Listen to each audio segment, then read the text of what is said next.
What if I told you there never was a Big Six? What if I said the reason we celebrate these men is an image carefully crafted long ago to give legitimacy place in our history, not by merit, but stolen, killed for in a never-ending sense of entitlement and a self-serving need to undermine our sovereignty for a calculating grab at power? What if I told you the image exists to legitimize an elitist minority that were long ago rejected? This is a story about how our entire history is being rewritten by the side that lost, and how in the 21st century, that lie is slowly becoming our only memory of the past. Let's start from the beginning. 1948, Gold Coast veterans of World War II have returned home. They have received only a third of the compensation they were owed for sacrificing their lives, same as everyone else, except not for some notion of a free world. Of course not. They are the subjects of the largest colonial empire in the war, and indeed the largest colonial empire the world has ever seen, the United Kingdom. No, they went off to die for another man's agenda because as subjects of the Gold Coast colony, they have to. Now the ones who sent them there say they won't pay what they promised them. Depending on which history you read, these men were drunk out of their minds when they decided to present their petition to the colonial office. The narrative, however, that has survived just by that theory is that veterans marched peacefully to the seat of colonial power to hand their petition to the governor. The governor refused to see them and sent British soldiers to block the advance at the Osu Castle Road. The veterans meet these former brothers in arms at about 200 meters. This is what happens. The crowd in front were very close, perhaps 20, 25 yards, I don't know. I gave the order to fire, and nothing happened at all.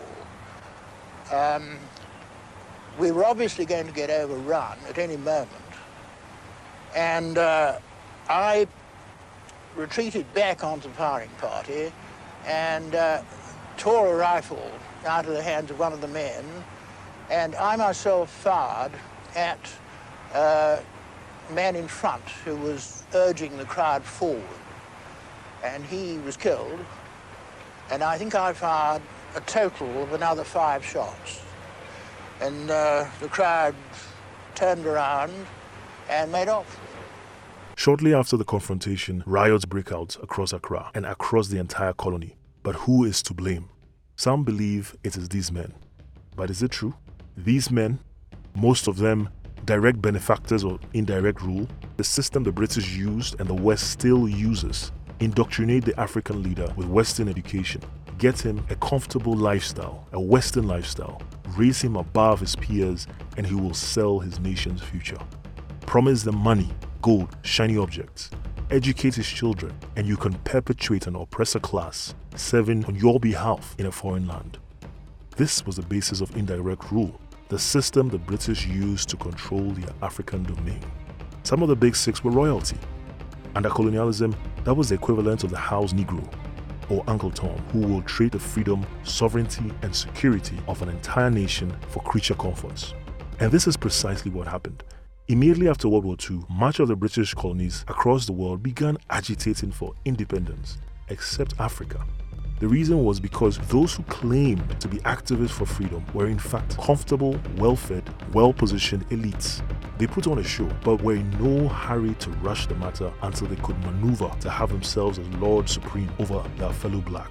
After all, they felt more kindred with the white colonial master than the working-class black person. Whatever timetable the British had was fine by them. They just needed to keep the conversation going so they wouldn't be forgotten when the good times rolled. Except for one. Kwame Nkrumah came from a humbler background than the other members of the so-called Big Six. You can say Kwame Nkrumah was a self-made man. More importantly, his reality represented the average Ghanaian more closely.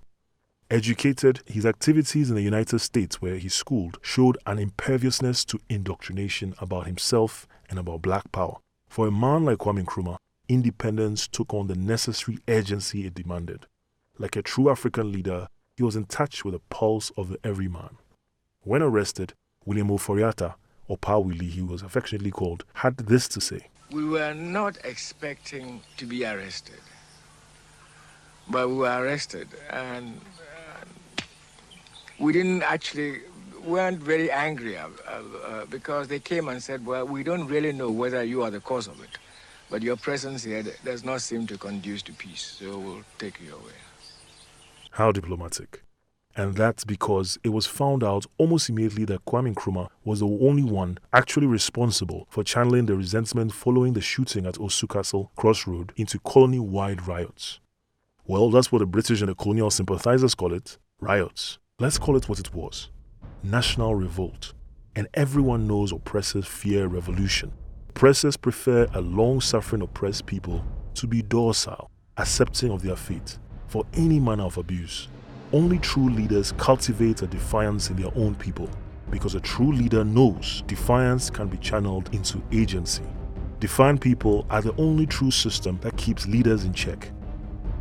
Oppressors fear revolution so much that whereas the efforts of the elites of the United Gold Coast Convention, the UGCC, had resulted in absolutely no gain whatsoever up until the time of the 1948 disturbance, the day of unrest allowed the moderates in the British Parliament to pressure their conservative government to rethink self-rule in favor of the African natives. This would never have happened under UGCC, whose vague slogan of self-rule in the shortest possible time begs the question, when is the shortest possible time? When the British recovered from their economic debt following World War II and began to reassert their colonial might? When the Gold Coast becomes an anglicized version of Francophrique, colonization in all but name?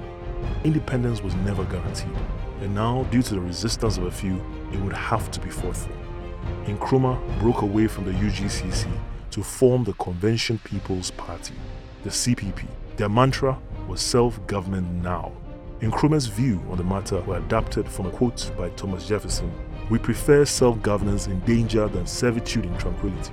Words that ring just as true today as they did in 1950. If there's a need for any further evidence that we never had a Big Six, is the fact that when the British government decided to include Africans in their government, they set up the Kuse Committee, which, well, the history books are a bit vague on the matter, but suffice to say, consisted of 5 of the so-called Big Six. The excluded person was Kwame Nkrumah, the one person who actively wanted independence. The other 5 were seen as moderate and intellectuals by the colonial British, people who could be made to compromise, to make deals for their sake to favor a British agenda. Nkrumah, by their assessment, was a hardliner, a radical, a rabble-rouser. No use for such a man when the name of the game was go slow. So the British organized an election, with the main contender being the UGCC and Nkrumah CPP. Prior to the election, Nkrumah had organized positive action, for which he was again behind bars. The colonial government's plan was to guarantee an easy victory for UGCC over the CPP. But thanks to the brilliant organization skills of Gbedema, sincerity and genuine popularity of Kwame Nkrumah, the common man rejected the elitist UGCC in favor of the prison graduates, Dr. Kwame Nkrumah and his CPP. The first ever government to include blacks, elected by the people, not imposed by the British, was Nkrumah's CPP, which the colonial government gradually accepted in 1951. It would be in this election that the term veranda boys would be coined. They were prepared to sleep on verandas with the boys, popularly called veranda boys, because most of them were sleeping in verandas at the time. And when they went out to the villages, they trucked down together, sang their songs, drank palm wine in street bars, street corners with them, and virtually were prepared to throw their lot in with them at all times, at all places. Now this, Dankwa and others were not prepared to do. No, indeed, would they have been proved honest if they had attempted to do it, because it just didn't suit them. It wasn't in their character, it wasn't in their makeup, and they could not pretend to be with them in those directions without exposing their own hypocrisy. Final election for the full government was to be in 1954, which the CPP again won with ease. The UGCC could no longer exist because there was no more Gold Coast. The name decided for the new country was Ghana, named after the first great African state. But here's where it gets interesting. Right about the time between 1954 and 1956, certain members of the UGCC showed their hand. They decided more important to them than independence was ethnic superiority. You see, members of the Asante Kingdom, which only 50 years earlier was still a force to reckon with, decided that they didn't want to be unequally yoked to the African former subjects, people who they decided were not their co-equals. They wanted a federal system in which they could keep their wealth from the grabby hands from an inferior African government. And they were willing to not only run back to the British to stop independence, to make their case, but they were willing to kill in order to force the issue. It was not uncommon for members of the CPP or people viewed to be on the side of Nkrumah's government to be violently attacked by the separatists, who called themselves the National Liberation Movement, or NLM. Busia, Ghana's Western-approved Prime Minister from 1969, the second person in the Dankwa Busia Dombo tradition, was a member of these violent separatists. In an interesting lack of sense of history, the Northern Territories, who had suffered hardest under the slave trade, with the Asantes had the largest part in, fearing Northern Ghana would be left underdeveloped under a black Ghanaian leader, decided to ally themselves in the separatist NLM. The mindset of colonialism, the same which made the Fanti chiefs sign off their freedom in the Bond of 1844, would now rear its head once more to see Africans so mentally servile that they would choose known white oppressors over African brothers who actually wished for their freedom. So we sent a delegation to Bridging, and I spoke for the Northern Territories. And I told them that when the chiefs of the Northern Territories entered into treaties for protection with the British Crown,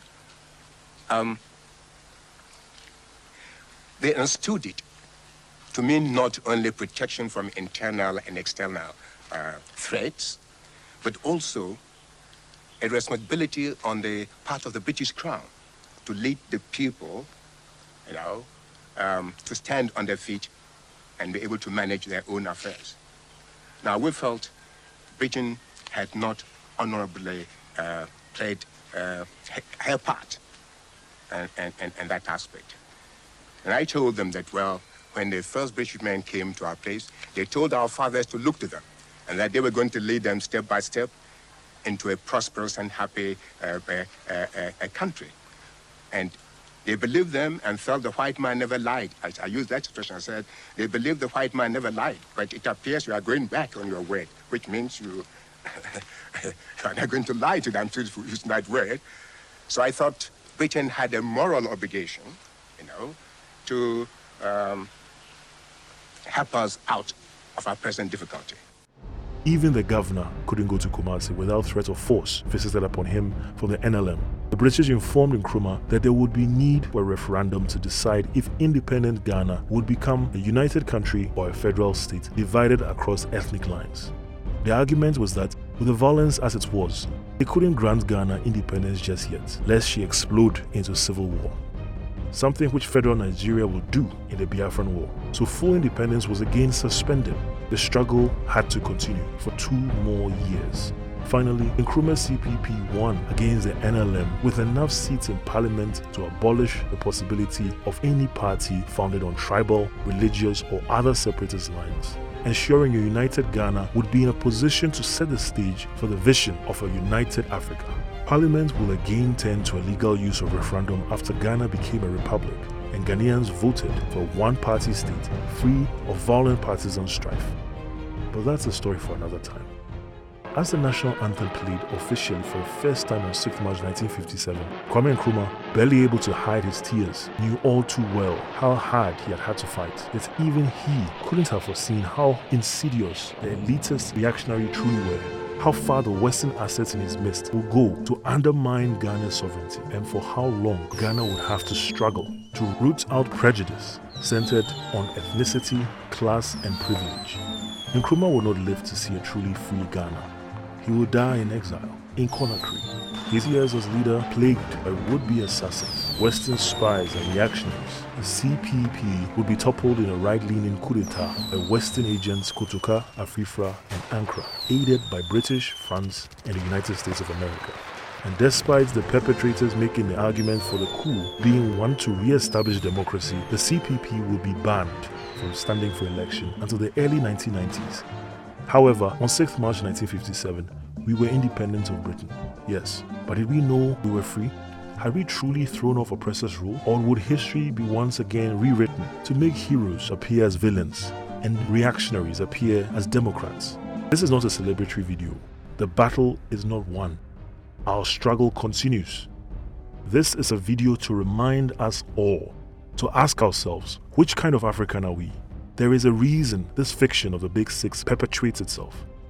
So everything named after real heroes is renamed after the intellectual elites that continue to undermine our sovereignty under the guise of Western-mandated multi-party democracy. The lie sticks because a confident trickster can only ever hope to deceive a willing mark. Until we wake up and educate ourselves about certain hard truths, and until we remain woken this time, so we can stand defiantly against an oppressor's rule, our destiny will slip through our fingers. Ghana is a tale of two cities, split between those who prefer she remains divided by class, privilege, and ethnicity, and the rest of us, who owe a debt to those who came before us. We owe it to them, if not ourselves, to be educated about who we are, to understand why we must boldly, even in danger, struggle on, to guarantee our destiny of a truly free Africa, fought for and died for by true African leaders, becomes a reality in our lifetime. We do this so we honor our heroes, who at great risk to themselves show the African black, at least for a while, what freedom, true freedom, looks like.